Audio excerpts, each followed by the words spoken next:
everyone, and welcome to lesson 2.4, factoring sum and difference of cubes. So we'll start off with talking about difference of cubes, and even before that, recall the difference of squares. Remember that difference of squares is in this form here, where you have two terms separated by a minus sign, and both of those terms are perfect squares, and that will factor into the square root of each one in two separate brackets, one with a plus sign and one with a minus sign. We'll come up with a proof for the difference of cubes. Let's do some division. So let's say we had a cubed minus b cubed, and we want to divide that by a minus b. So as in any other polynomial division, whenever there are terms missing, you want to replace them with the zero placeholder. So we start off with the a cubed, and then we're going to decrease the exponent on a on each term. We're going to increase the exponent on b for each term as well. So right now, this is really a cubed b to the power of 0. And then again, so put these placeholders in, so 0 a squared b plus 0 ab squared, and then take away the b cubed. So let's do some long division.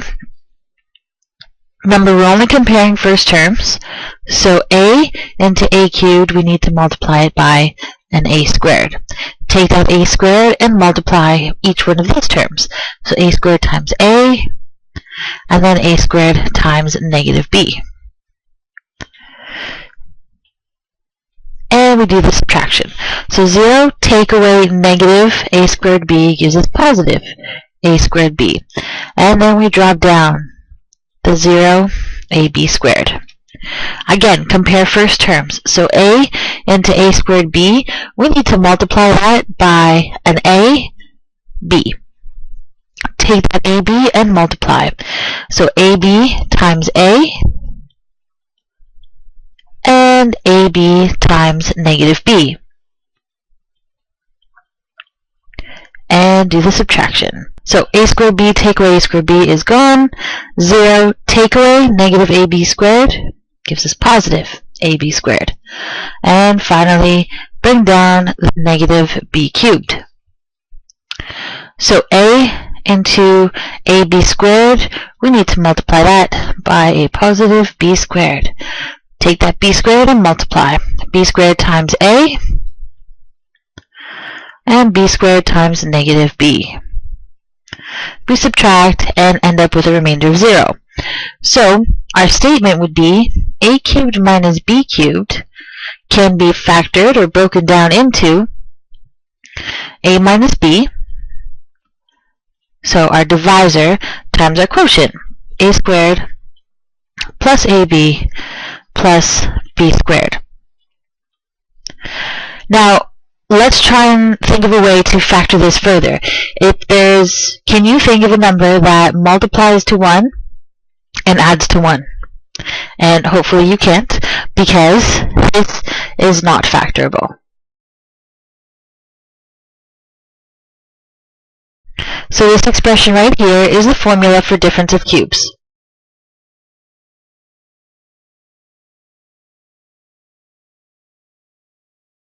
So let's use that in an example. We want to factor a cubed minus 8. So your goal here is to recognize that 8 is a cubed number. We can really rewrite this as x cubed minus 2 cubed. So keeping the formula up above in the back of our heads, we can compare the x cubed to our a cubed term. So really, in our formula, we would fill in our a's with x, and we would fill in the b's with 2.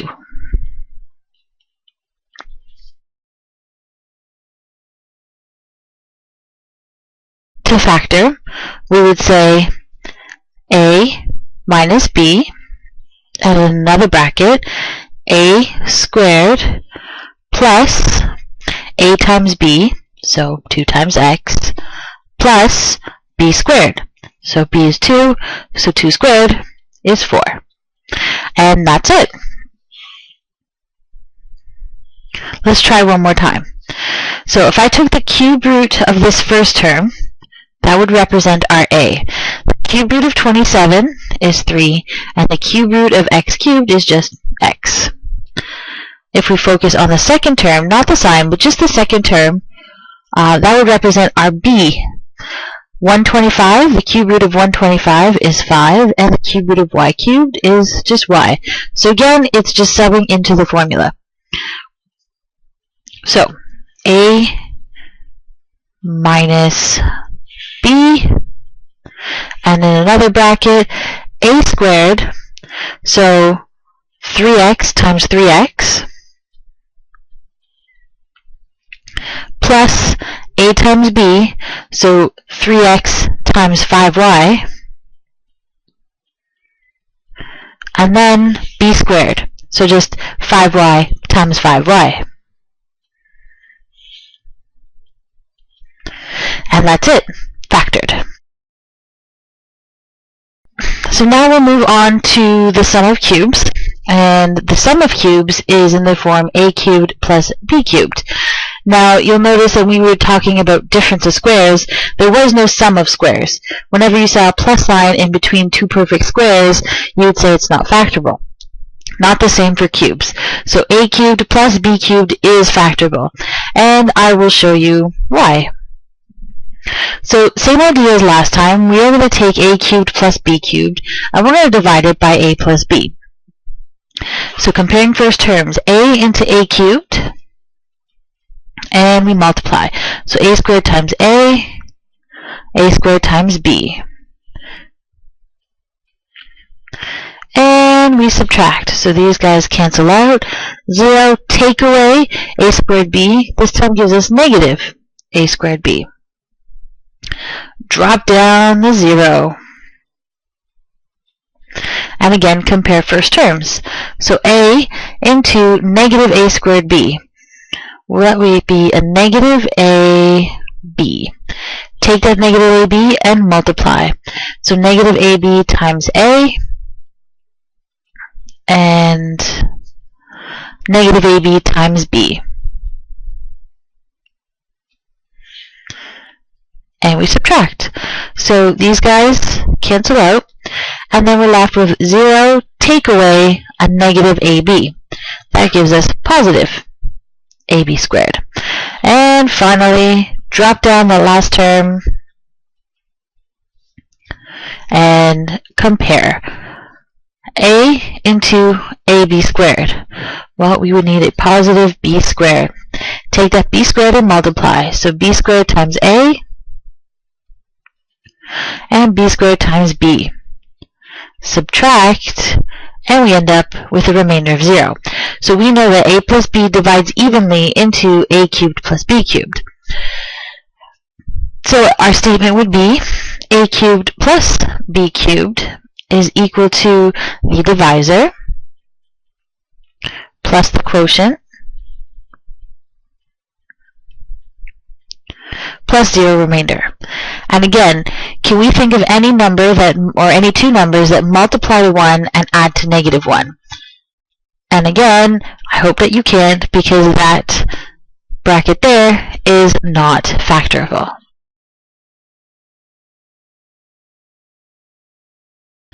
Alright, so let's use that in an example. So here again is the formula for you. Keep that in mind. And same idea as difference of cubes. So what we'll do here, just like with any other factoring, is you want a common factor. So I see that 2 is common to both terms, which leaves me with 8x cubed plus 27y cubed. So again, always common factor first.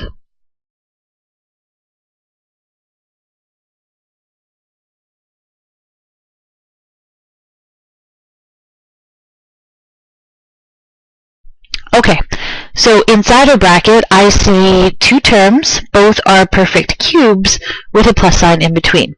So, treat the 8x cubed as our a value, and we need to cube root that.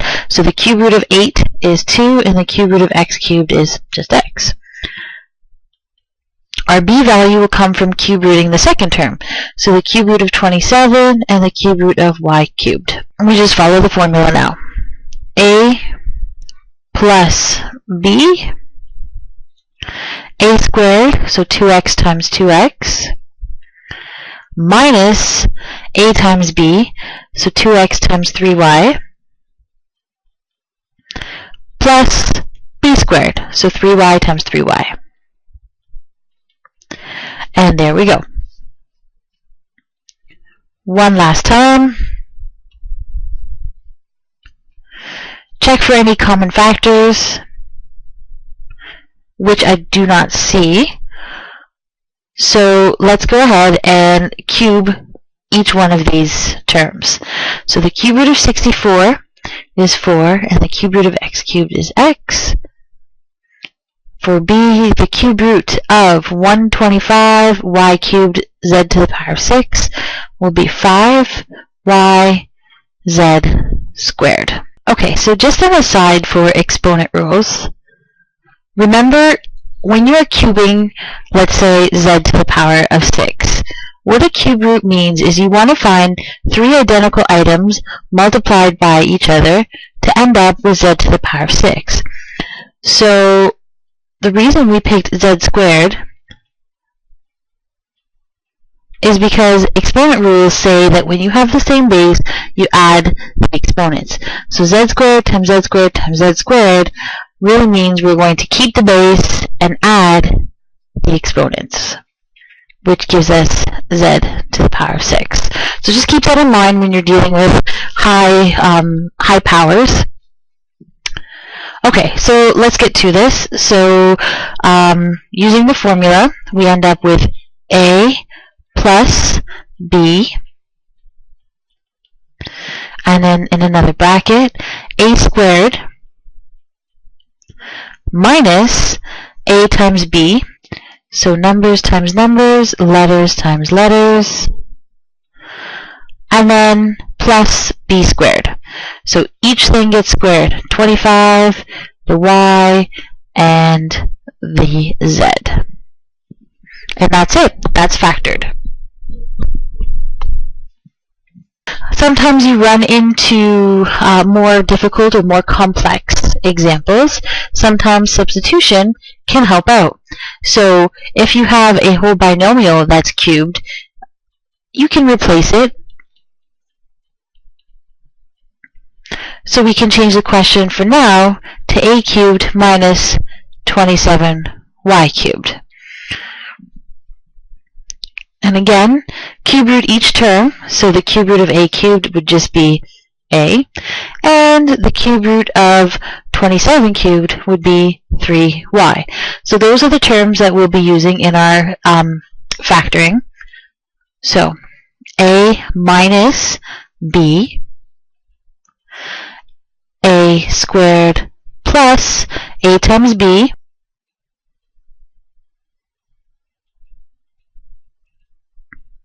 plus b squared. Now the reason I wrote this in brackets is because a is not part of the question. A is just something that we substituted. So we're going to go ahead and replace that right now with the x plus 2. So our question now becomes a minus 3y,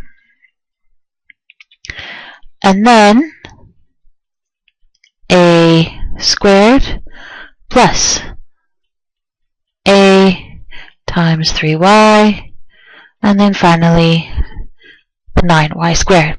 So now your job is just to simplify.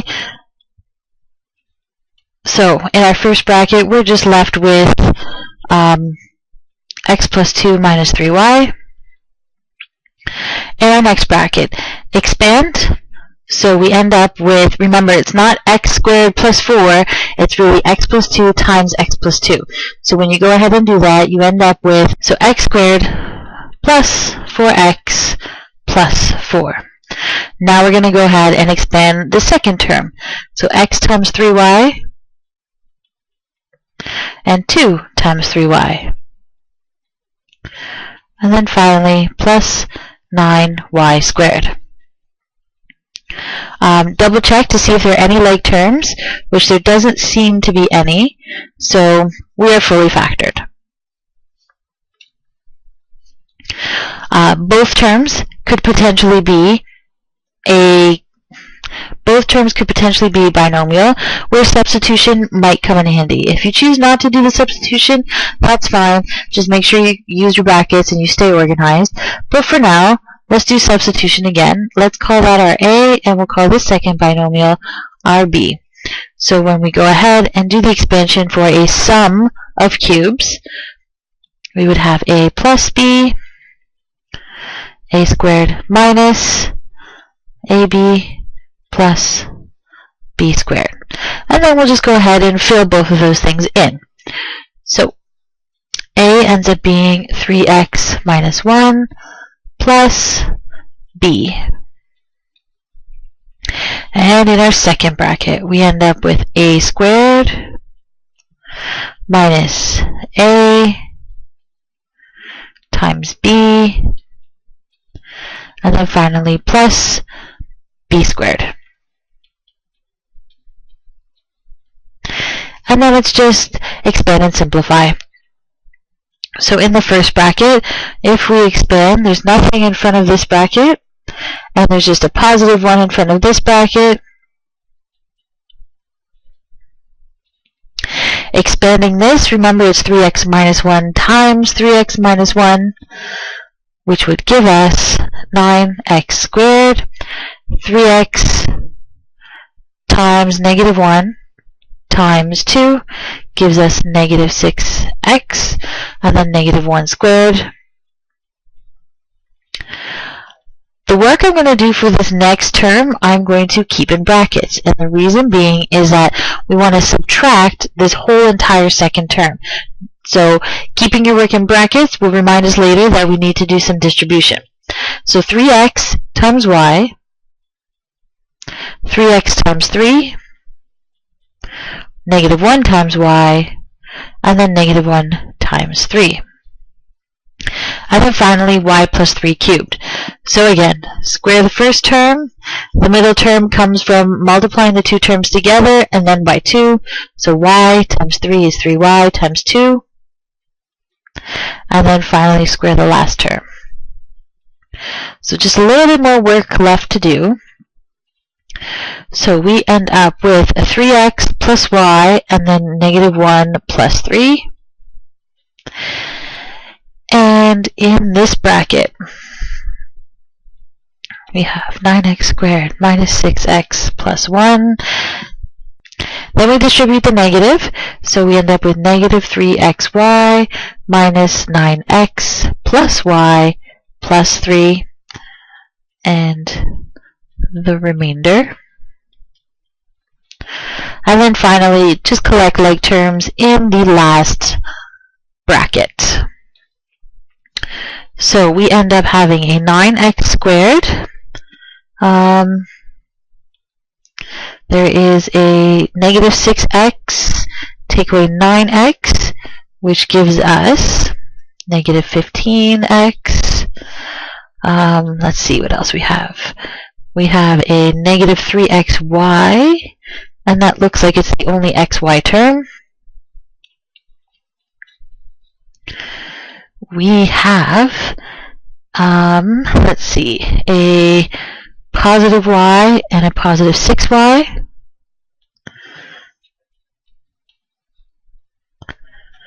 We have a y squared, which looks like it's the only y squared term. And then finally, all of the constants. So a 1 plus 3 plus 9.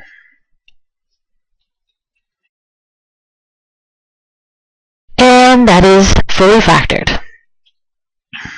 Okay, the last example, I'm going to show you two different scenarios. The first scenario, because this is a difference of cubes lesson, is we are going to choose to factor this using difference of cubes. So we'll go ahead and do that. The cube root of 64x to the power of 6, we 4 x squared. And the cube root of the second term would just be y squared. So we end up with a minus b, and then a squared plus a times b plus b squared. And then what you notice is this bracket here can be factored further. That ends up being a difference of squares. So if we go ahead and if we go ahead and factor further, square root of each term, so 2x plus y, 2x minus y, and then this bracket that we know can't be factored by anything that we've learned so far. So we'll leave that as is. So again, just to recap, first we did a difference of cubes, and then we ran into more factoring, and we did difference of squares. So keep this answer in mind. I'm going to show you a different method. Okay, so our question again, 64x to the power 6, and then y to the power 6. This time what we're going to do is we are going to treat it as a difference of squares first.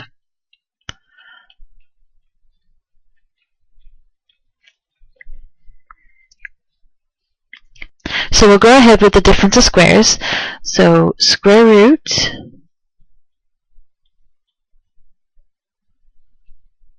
each term, and then one bracket gets a plus sign and one bracket gets a minus sign. And then what ends up happening is we have a sum of cubes here and a difference of cubes here. So let's go ahead and factor some more. Each one of those brackets can be factored. Okay, so in each case, the a value would be the cube root, and the b value would be the cube root of the second term. So let's go ahead and expand. So for the first bracket only, a minus b, a squared plus a times b plus b squared. So again, just this first term factored into this. Now focus on the second term. Again, the a's and the b's end up being the same value. So a plus b this time, then a squared minus a times b plus b squared. So this is now fully factored. And comparing that to the other method,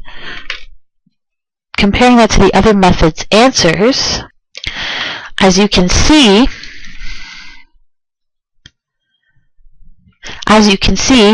both answers have a 2x minus y and a 2x plus y, but the second method has factored the equation just a little bit more. So we ended up with this one bracket up in the first method, but it has been broken down even further.